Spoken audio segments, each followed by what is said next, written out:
Good afternoon and welcome to the Women's Fund of Winston-Salem's 16th Annual Luncheon. I'm Wanda Stark and I'm your MC for today's event. I'm also a proud member of the Women's Fund of Winston-Salem, a community of passionate women creating change through the power of collective giving. It's hard to believe that 2020 is over and we are still celebrating in a virtual way. While we are eager to gather and fellowship with you all in person, we hope that you understand the Fund's desire to keep our community safe. Our theme for today's luncheon is the Year of the Woman, Strength, Resilience, and Hope for Our Future, a theme highlighting the extremely challenging times our community has faced in the last 18 months. We know from research and from our own experiences that much of the burden of the COVID-19 pandemic has fallen on women. Some women have had to choose between providing an income for their family or staying home with their children or aging parents. Many have had to navigate the stress of working from home while simultaneously supporting their children through virtual school, while others have experienced a job loss or loss of family members and friends. Some days it feels like our strength and resilience have been tested so much. Yet we as women still rise. Today, we will hear firsthand some of the challenges and triumphs women in our community have experienced during these unprecedented times.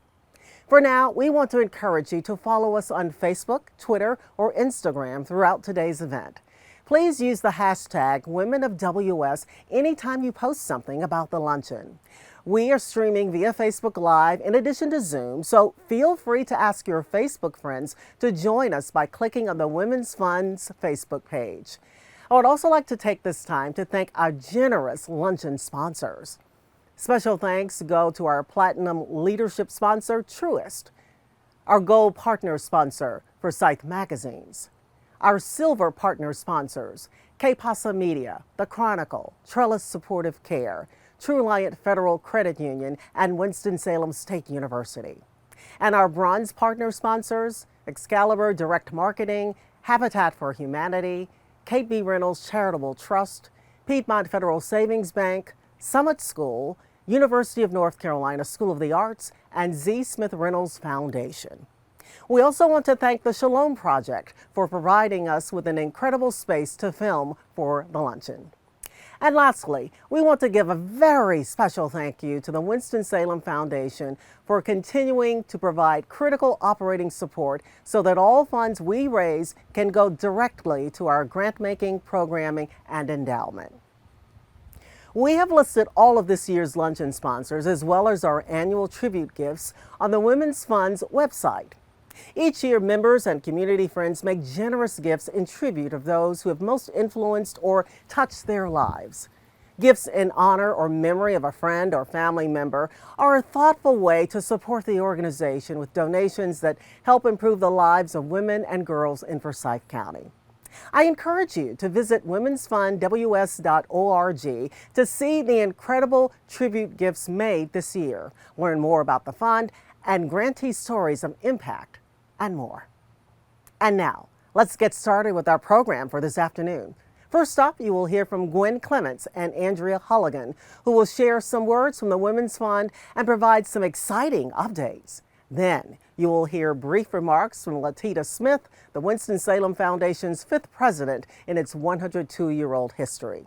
She will be followed by an engaging panel of 2020 Women's Fund grantees who have seen the impact COVID-19 has had on the economic security of women and girls in our community. While we cannot see your faces, we know that nothing can stop the incredible energy that we create when Women's Fund supporters come together around a common cause. Although the luncheon has been pre-recorded, we hope you will use the chat feature either in Zoom or Facebook throughout the program. We would love to learn what you love about the Women's Fund, what resonates with you as you listen to our speakers or read your words of excitement about our grantee partners. We cannot thank you enough for deciding to share your time with us this afternoon. And now, I'd like to introduce Gwen Clements and Andrea Hulligan. Hello. Thank you for taking the time today to be with us, albeit virtually, for the 16th Annual Women's Fund Luncheon. We are grateful for the opportunity to connect with you in this format, to honor and celebrate the strength and resilience of women and girls in our community. I am Gwen Clements, Board Chair for the Women's Fund of Winston-Salem. I regret that again this year we cannot be together with you in person, sharing conversation and laughter. However, I am confident that you will feel the Fund's collective passion and spirit of community throughout today's programming.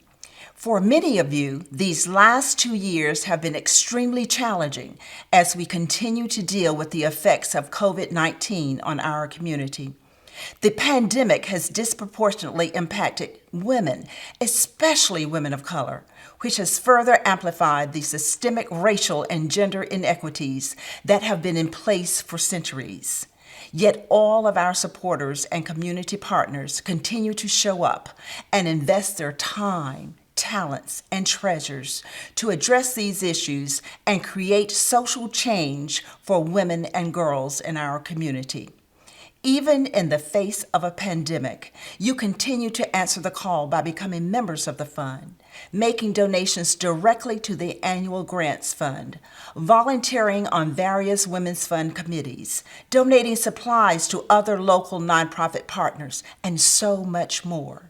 Appropriately, our theme this year, the Year of the Woman, Strength, Resilience, and Hope for Our Future, accurately conveys the commitment so many of you in our community have to do what we can to ensure women and girls are empowered and equipped to be leaders, even while having to navigate the unfortunate realities of an ongoing pandemic. Thanks, Gwen. We have seen members of our community step up like never before in these challenging times, and we are so grateful to our members, our grantee partners, and supporters for all they have been doing to support women and girls. Hello, everyone. My name is Andrea Hulligan, Director of Strategic Initiatives with the Winston-Salem Foundation, and I have the honor of working closely with the Women's Fund. We are so excited that you have decided to spend your lunchtime with us today. Before we introduce our panel, Gwen and I wanted to share a few updates on some of the exciting work of the Women's Fund.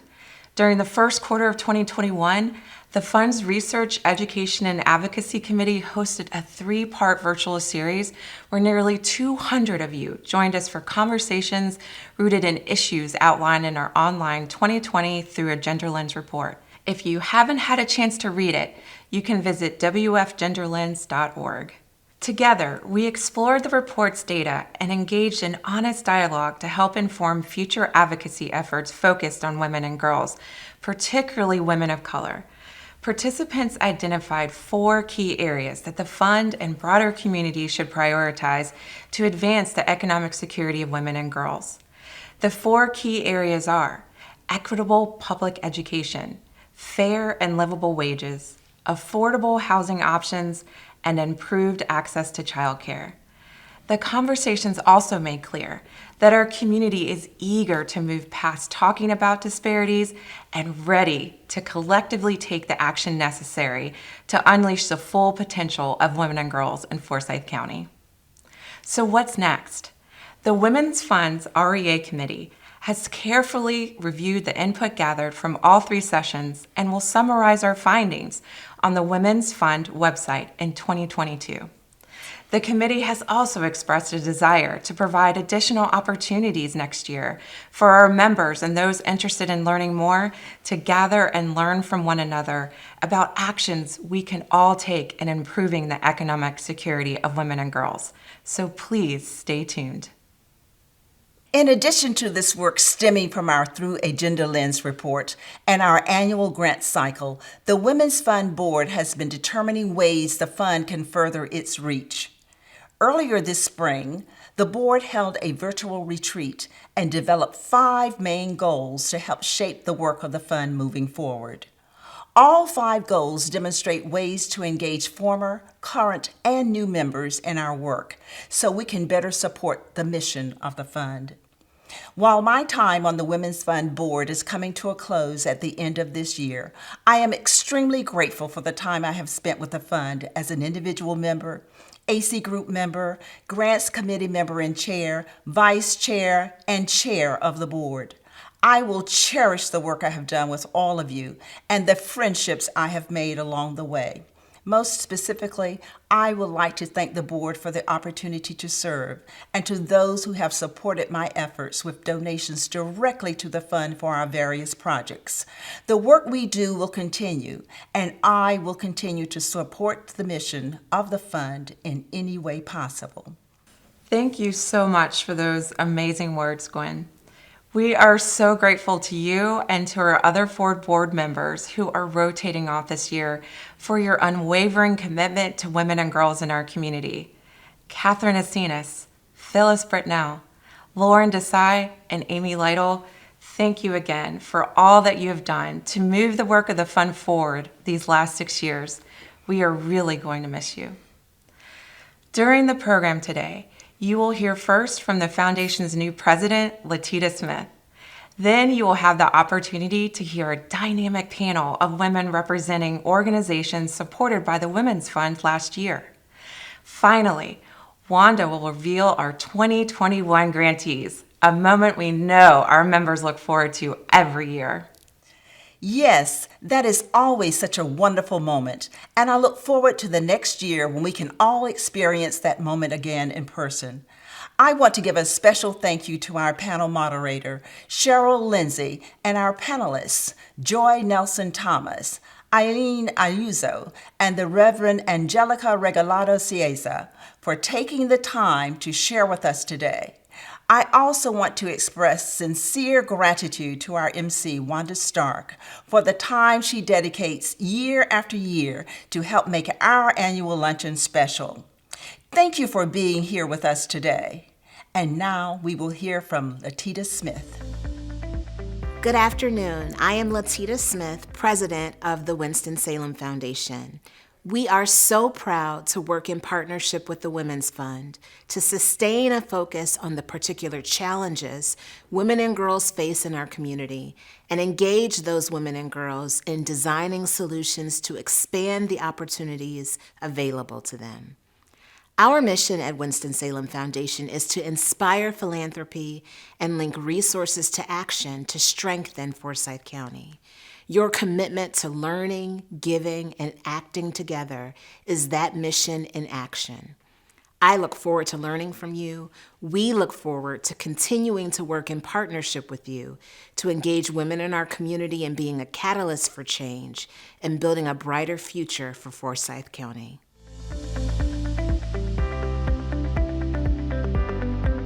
Greetings, my name is Cheryl Lindsay, Director of Global Diversity and Inclusion with Hanes Brands, and I'm absolutely honored to be here today as we talk to a group of leaders about challenges and triumphs related to the impact of COVID-19 on women and girls that they touch through their organization. We have 3 amazing leaders that are women here today that each have unique knowledge, skills, and abilities. I'm excited about them being here today. And let's just talk about who they are. Let's meet them. They are Joy Nelson Thomas, Executive Director, founder of Lead Girls. Next, we have Eileen Ayuso, Executive Director of the Shalom Project.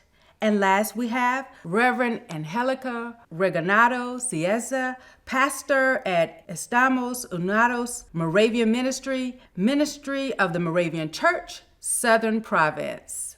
I know that our theme, the Year of the Woman, Strength, Resilience, and Hope for our future will shine as you hear our leaders today. So ladies, let's begin. I'd love for each of you to first tell us a little bit about you by telling us about your work and what led you to it. Who would like to start? So I'll start. I am Joy Nelson Thomas, founder and executive director of LEAD. Our mission is simple. Change a girl, change a community, change the world. We are on a mission to provide them the tools and resources that low-income, at-risk girls need to thrive, but we're also providing an alternative, giving them a safe space, giving them a chance to find who they are in their voice.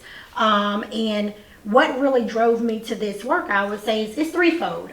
Number one, I am a woman of color, and I'm now a mother, and I was sick of seeing our girls falling through the cracks.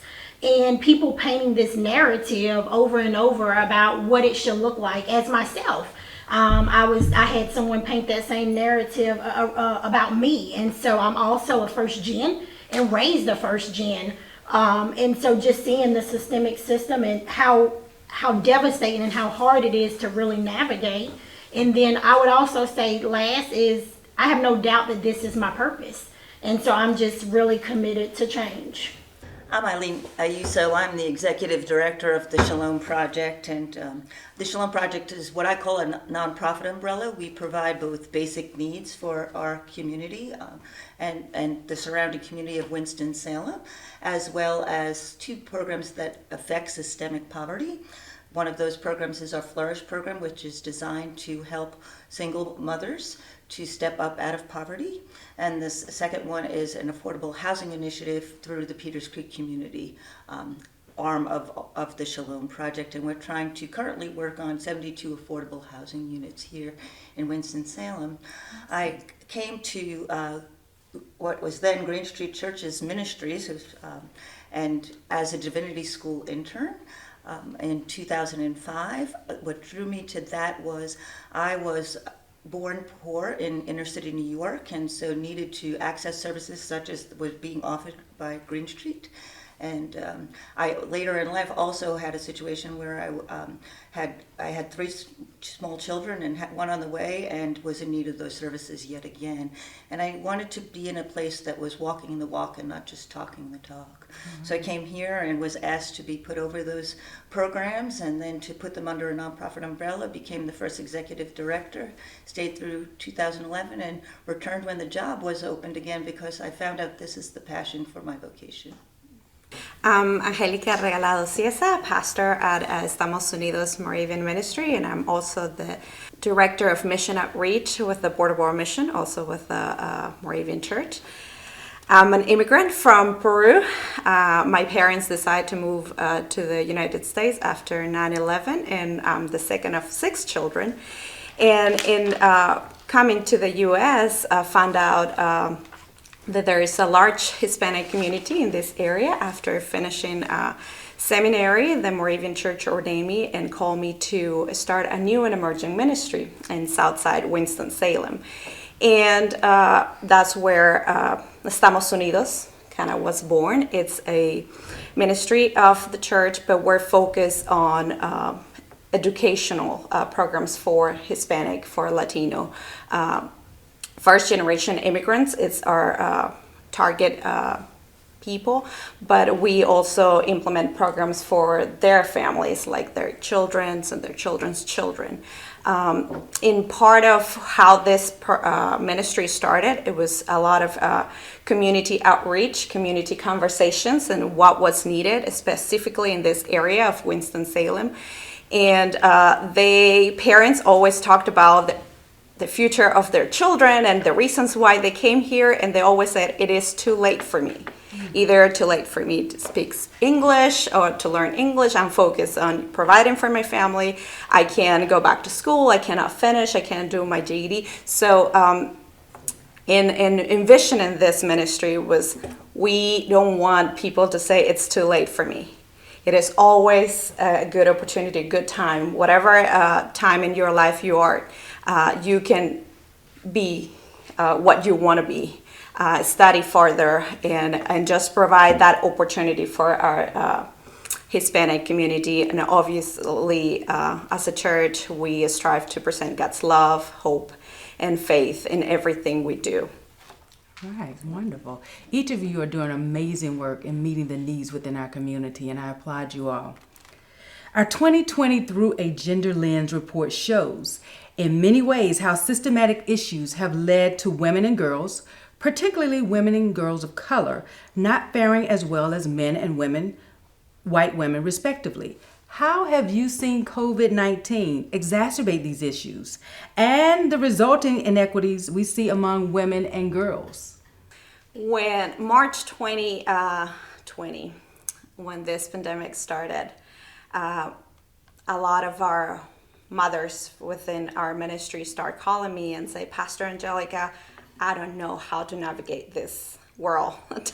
I don't know how to assign my child in. I don't know if we're supposed to go to school. I don't have the right communication with my kids' teachers. I don't know what to do. It's mainly with parents that have elementary school age kids, because the kids don't quite understand yet, without the guidance of a parent, what to do in school, how to do homework, and much more, in a virtual world.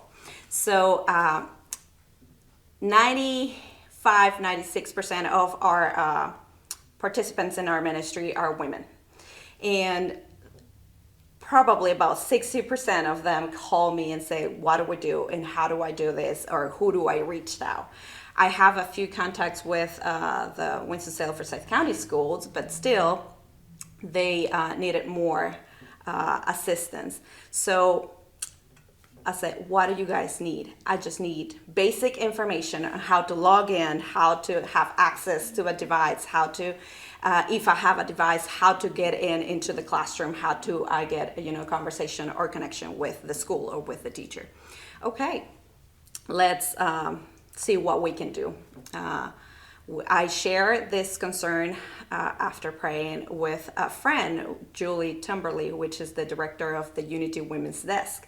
It's an organization that helps empower women. It's with the Moravian Church, but they're very global. And they're the ones that, on our behalf, apply for the Women's Fund grant. And our vision was to create a basic computer class for Latino mothers.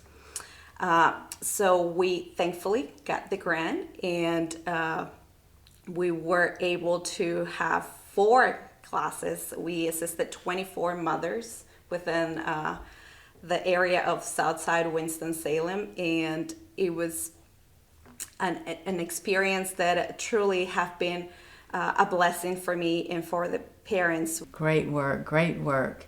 Anyone else? Oh no, I was going to say, I think when we think about, when we really look at the systemic systems and the inequalities that women and girls of color face, I mean, I think it's, this COVID has caused, you think about someone that is constantly in survival mode, now they have to add this to their plate.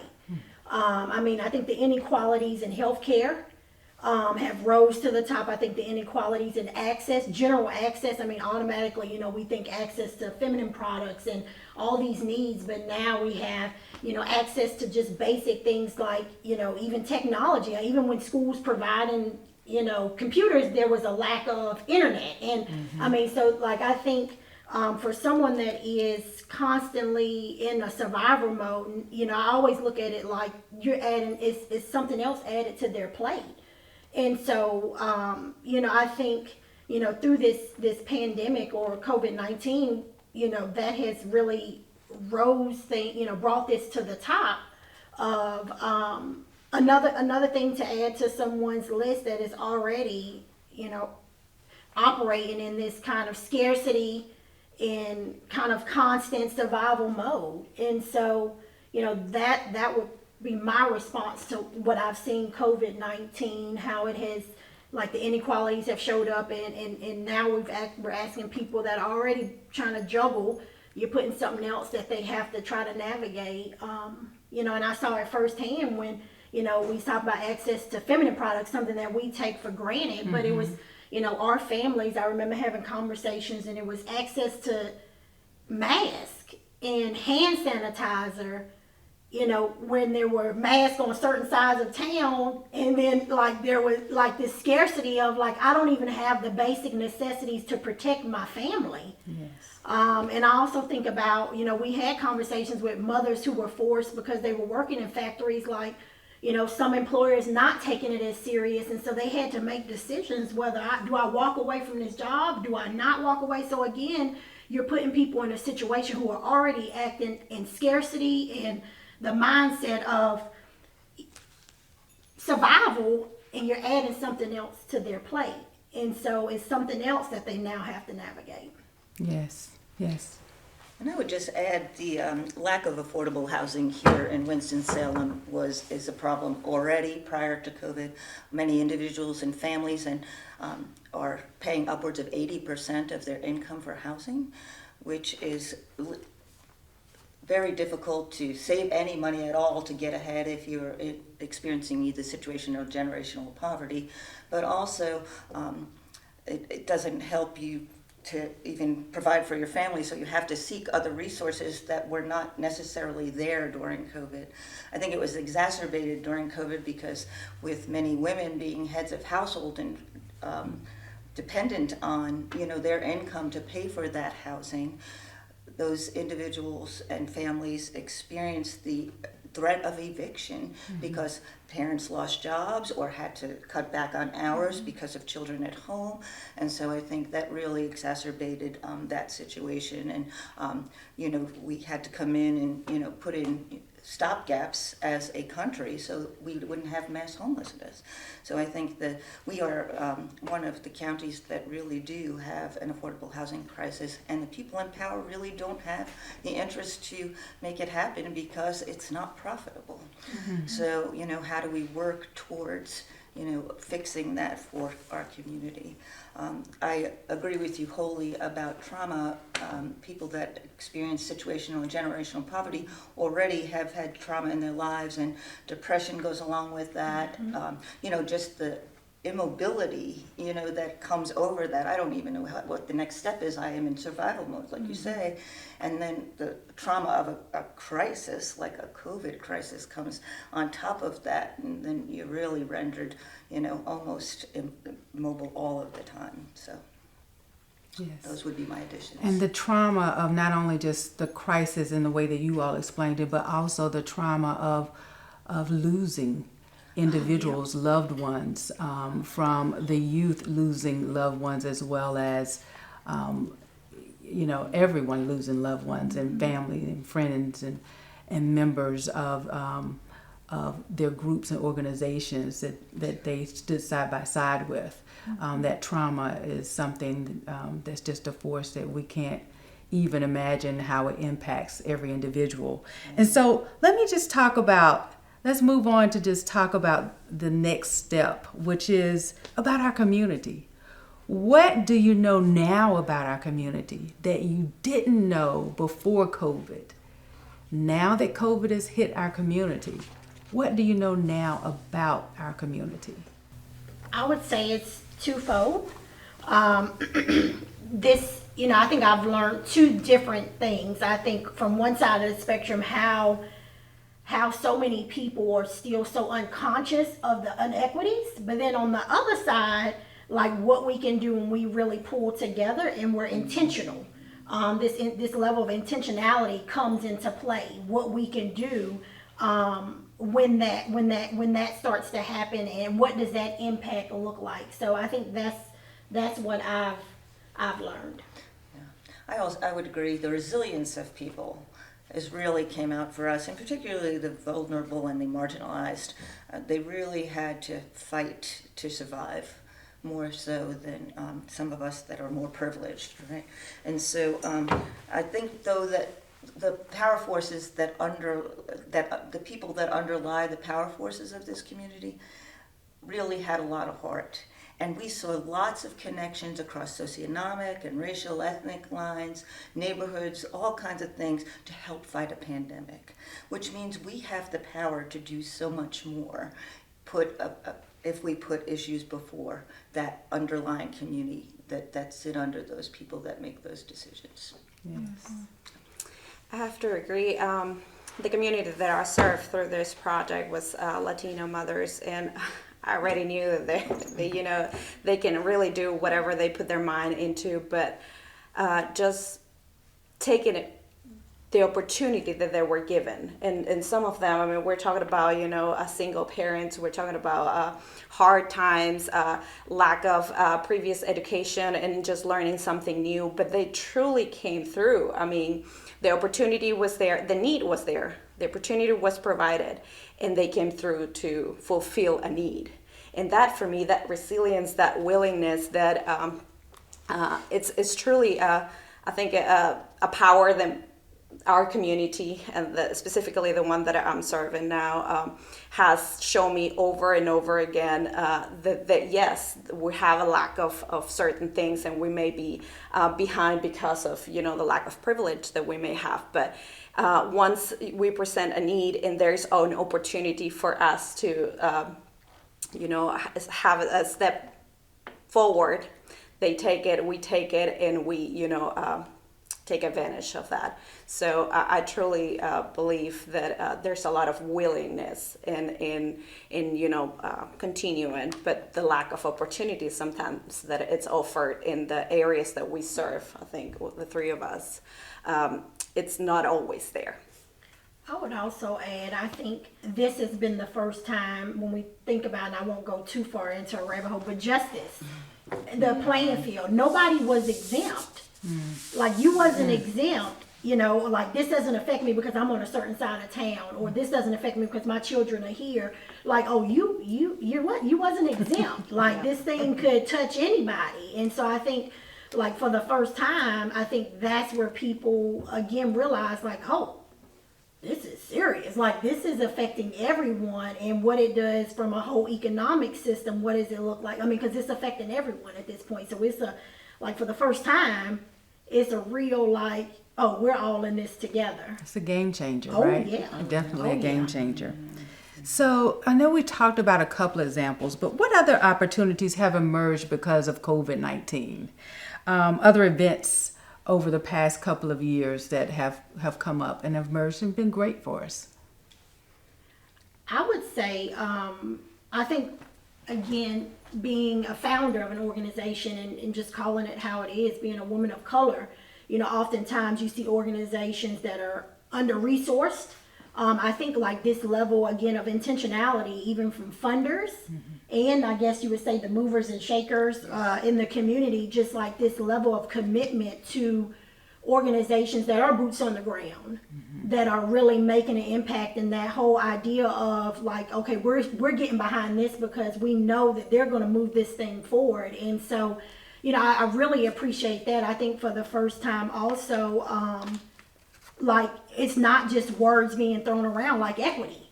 People are now being I don't want to say forced, but it's like, okay, you're talking about it, but now you have to actually do it. What are you doing? And so I think that has kind of sprung forward, and so I'm really excited about that. Like, the whole intentionality behind people really making an impact. I mean, we see data year after year after year. Now it's time to really get some action going and really hold people accountable, and support the ones that are boots on the ground. I would also say, and that also reinforces what you said earlier, the community awareness, the need of universal technology and internet access for all. I think the struggle that we saw our children having early on in the pandemic, with not having either the technology or the knowledge of how to use that technology, but just the access of those things for those people. And again, the awareness with people, at the threat of homelessness, that we do need affordable housing, and a mixed income community is the most healthy community for businesses as well as for all of us. Right? And so not to segregate ourselves and not to be in separate areas, but that we work best if we live together and support one another. I know that business owners were suffering because they couldn't get people to work, and so if people that are of all different income levels live close to where they work, it's very healthy for the community. So the next question goes hand in hand with this, which is, what will it take to take advantage of the opportunities and or address the challenges that are currently still existing? I think it's more than just raising awareness. I think it's also giving people practical steps that they can take to help. I think so often we hear the news, we read about things that are going on, and particularly if, like, I may not have known about Lead Girls, for instance, and I read about it, like, that's a great organization. but I don't know what the practical steps are to help the women that you serve or the women that you serve, right? So giving people practical steps of how they can get involved and what they can do, I think that's really one of the opportunities that we have right now. I would agree with you. I think, the Women's Fund has done a fantastic job around, being intentional. They have this group of women, and now they're helping prepare people to take action steps. I mean, because these issues are so massive, and sometimes they're overwhelming. But just like you said, having an action step, and knowing that you can't be all things to everybody, but you can do something. Mm-hmm. Like we all can do something, and so I commend the Women's Fund for that, because they have been very intentional about this. We have a platform, we have women now. We're helping you understand the issues from an education, because that's first. You have to educate people and them really wrap their heads around it, and then let's give you action steps, one thing at a time. Yes. Mm-hmm. Definitely, I agree with my peers. I mean, coming from a pastoral background, Scripture tells us that faith without actions is a dead faith. So it's really we bring awareness and we try to have conversations, but truly is the action that makes us different from just talking about it. Like we have awareness of how women are discriminated, women of color even more, and now we have the Women's Fund that not only helps different projects, but they help within the community, people from the community being aware of what's happening here and trying to help and put it in action what we really believe. Okay, we want women to succeed. We want little girls to grow up and see themselves as, empowering women, powerful women, and just, creating these funds and creating this support truly makes a difference into creating programs that will help women and girls succeed, truly. So put it in action, pretty much what we say, what we believe. So. Love it. So as we begin to wrap up, the finale question is this: what do we know now about the strength and resilience of women in our community, and how can we as a community better support women and girls? You've touched on it, but just as a kind of summarize it in a different way, just thinking about supporting women and girls. I would say now is the time. The time is now. The time is now. Like, we don't have any more time to waste. The time is now for you to figure out what you can do and do it. And so I think, getting, with the right organization, again, you can't be everything to everybody, but you can do something. And I don't know what it is, but there are a lot of great organizations that are trying to do the work and committed to changing this data that we've seen year after year. So the time is now. We're losing kids, we're losing people left and right. The time is now, to speak up about the inequalities, to be that ally, whatever it is. The time is now, and just be intentional. And I know I've said that quite often, but it's time to be intentional. I believe that if you help women, you help their children automatically, because a woman's strongest desire is for their children to succeed. And so, giving women tools to help themselves either step up out of poverty or to face the challenges that are before them, if you teach them to do that, their children will follow. Right, and so I think really focusing on the women first, but also I think for the young girls particularly is getting them involved in STEM programs. I really think there's a lot of technology down our pathways. I think of these little cell phones we use and weren't even in existence not many years ago, really, right? And so what those young girls can do to change the world through the knowledge of math and science will be really important. So I think really pushing for young girls to go into fields that were not traditionally meant for women. And I think that's really going to be helpful. Thank you. Yes, for me, it's creating opportunity. And if it's an educational opportunity, even better, because, and I'm not just talking about, like finishing high school and going to college. I'm talking about educational in general, how, like for an immigrant like myself, how do the economic system works here, how does the family structure works here, how schools work here, how can I get access to my American dream, which is truly to me through education. You can achieve what you want or your dream through education truly. So how can I make that possible for me and therefore for my family as well? So just if there's people from that are watching this that are in a position of privilege or in a better position than some of our communities, how can you help?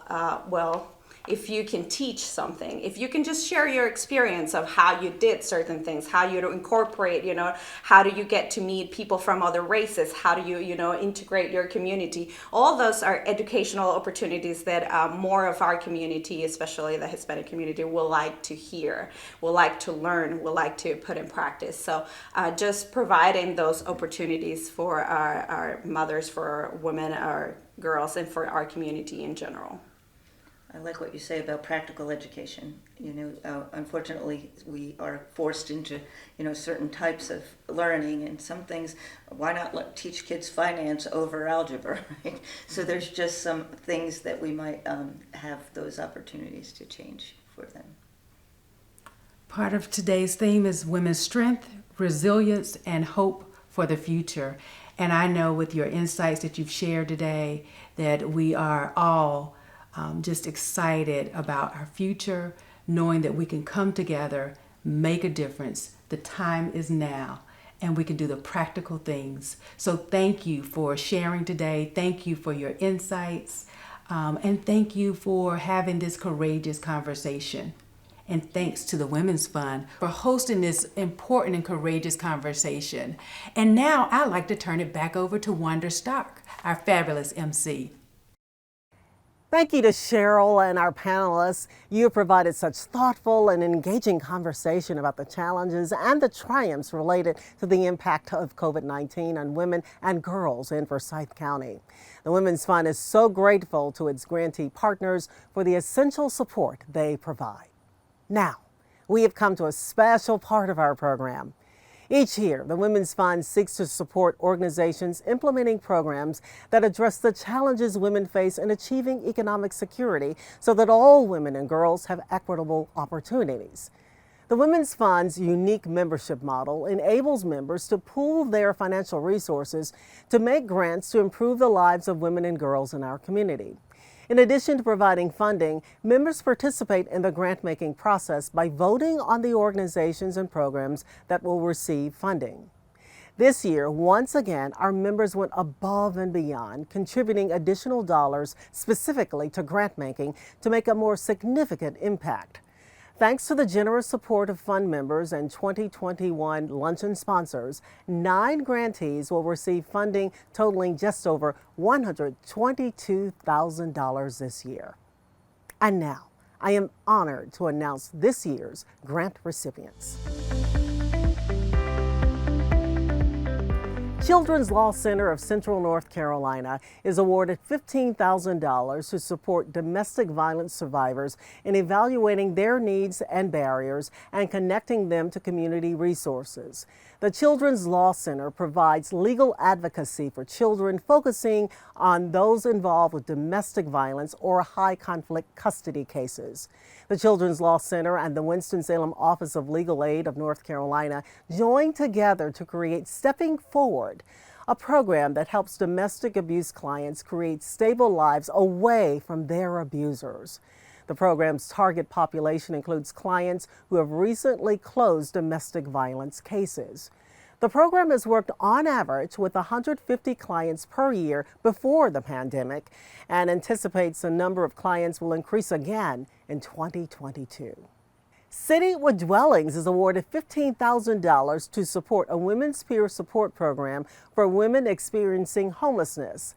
City with Dwellings seeks to end the crisis of homelessness by building a sustainable and supportive community through relationships and mutual support.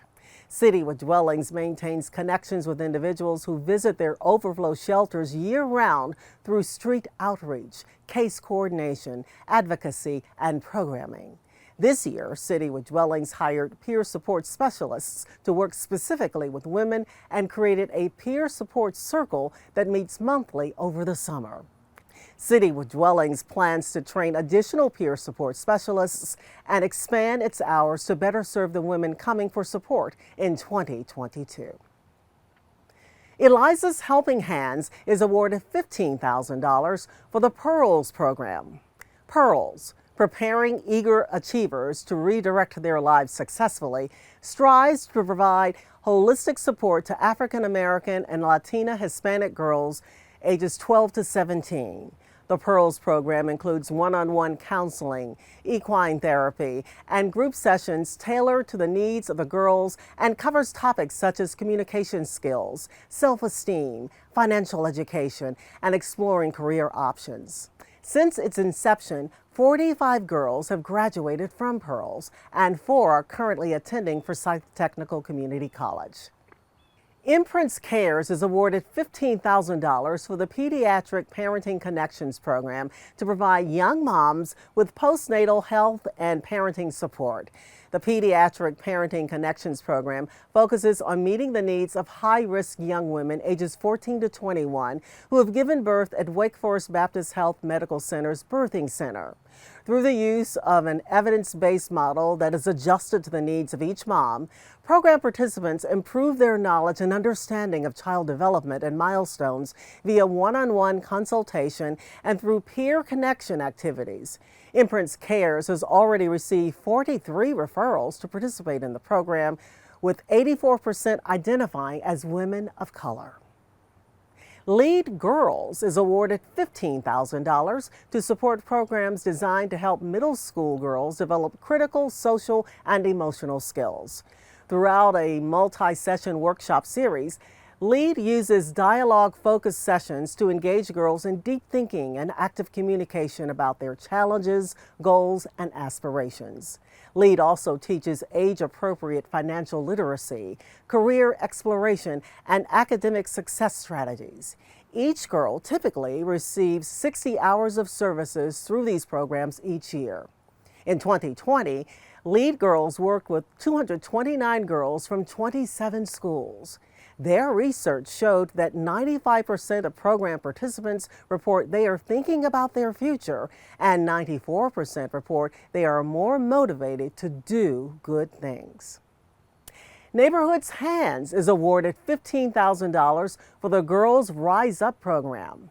This program provides tutoring, mentoring, educational workshops, and health and wellness activities for girls of color to improve confidence and emotional well-being. Certified teachers provide tutoring services and teach effective study habits to help the girls excel in the classroom. In addition to academic assistance, young entrepreneurs and businesswomen of color teach the girls about financial literacy, health and wellness, and etiquette. The program will serve approximately 30 girls and young women ages 6 to 18 from low-income households with limited resources. Salem Academy is awarded $4,850 for the Girl Up Mentor program that encourages middle school girls to attend college. Girl Up brings middle school girls from Wiley Middle School to Salem Academy's campus and connects them with Academy students to encourage them to set academic and career goals. Program participants are enrolled in Girl Up throughout their middle school years. One of the first girls to participate in the program since its inception in 2019 is attending Salem Academy this fall on scholarship. Salem has made it a priority to increase scholarship assistance to help local students attend the academy. There is currently a wait list for girls to participate in the Girl Up program, and Salem Academy hopes to grow the program to serve more girls over the next 2 years. The Wells Center is awarded $12,560 to work with women in the Forsyth County Detention Center and those who have recently been released. The Wells Center, founded by the current chaplain of the Forsyth County Detention Center, has been providing personal and leadership development programming to incarcerated and formerly incarcerated women for many years. The Wells Center works with women to achieve their personal goals and offers regular mentoring and classes on a wide variety of topics, including job training and healing from trauma.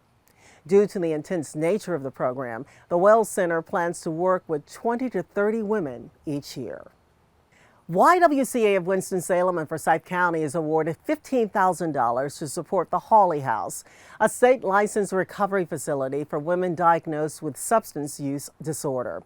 When Hawley House residents enter the program, they typically need assistance with all basic needs. Hawley House residents graduate when they can pay bills with limited assistance and live in private housing. Hawley House also continues to provide support to graduates through an aftercare program.